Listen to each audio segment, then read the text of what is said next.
How does a company manage to not just survive, but actually lead for more than 100 years? Well, that's what we're tackling today as we unpack the truly epic story of Ford, a journey of revolution, reinvention, and some pretty radical ideas. So let's rewind the clock. Our story starts right here in 1903, the year the Ford Motor Company was founded. And back then, the world really had no idea it was about to be put on wheels. And now, let's jump way, way forward. This is where Ford is aiming to be, 2050. We're talking about a future of carbon neutrality. That means zero net emissions, plus self-driving cars, the whole shebang. It's a completely new definition of what a car company can even be. So yeah, that brings us right to the heart of our question for this explainer. How do you possibly navigate that huge gap in time?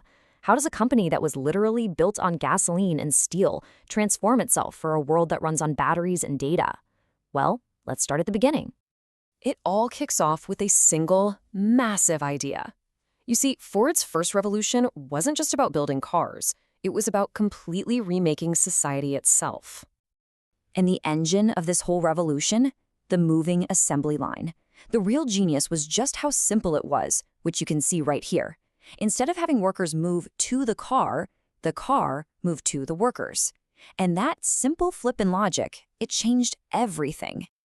And I mean, the results were just staggering. The time it took to build a single Model T absolutely plummeted, from over 12 hours down to just 93 minutes. This wasn't just a small improvement, it was a complete and total transformation of how things were made. And this famous quote, it just brilliantly illustrates the trade-off. Ford basically sacrificed customization for mass production. So why black? Simple. It was the fastest drying paint they had. Every single decision was laser-focused on efficiency to get that cost down. Which brings us to one of the most radical ideas of them all, the $5 day. Back in 1914, Ford made a huge announcement. They were going to pay their workers $5 for an 8-hour day. But here's the crucial point. This wasn't just about being generous. It was an absolutely brilliant business strategy. Ford realized he wasn't just building cars, he was building customers. By paying a living wage, he not only stabilized his workforce, but he helped create a whole new middle class that could actually go out and buy his product. This foundation really set the stage for the rest of the century. From the launch of the Model T, Ford was able to pivot its entire industrial might to support the war effort in World War II, and then came out the other side to enter this era of cultural dominance with icons like the Mustang and that legendary victory at Le Mans. So after basically democratizing the automobile for everyone, Ford set its sights on something a little different, capturing the American imagination. This wasn't just about getting from point A to point B anymore. It was about aspiration, about style, and nothing, I mean nothing, captured that spirit quite like the 1964 Mustang. It was just the perfect car at the perfect time. It was stylish, it was affordable, it had a bit of performance.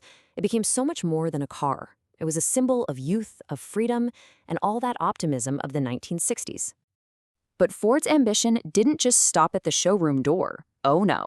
They wanted to prove that they could go head-to-head with the European racing elite on the world's biggest stage and win. And that brings us to the legendary GT40. This car had one singular mission, to dethrone Ferrari at the 24 Hours of Le Mans. I mean, this was a high-stakes, all-out engineering war that channeled the company's full power into a single goal. And in doing so, it cemented Ford's status as a global performance powerhouse. Which brings us to today. After a century powered by internal combustion, Ford is now betting its entire future on what it sees as a second revolution, and one that, interestingly enough, really echoes its very first one. And this comparison just illustrates that shift perfectly.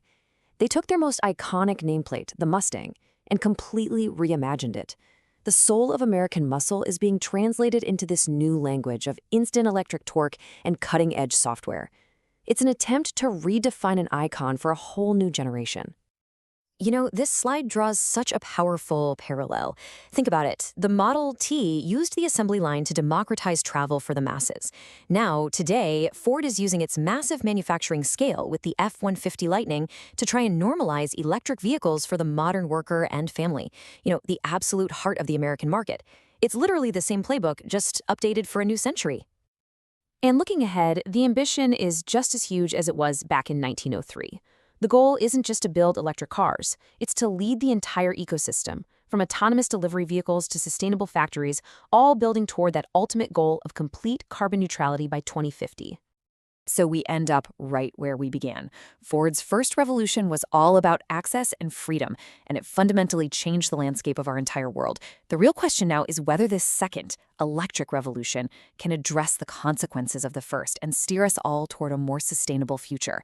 The legacy is powerful for sure, but the next chapter, well, that's still being written.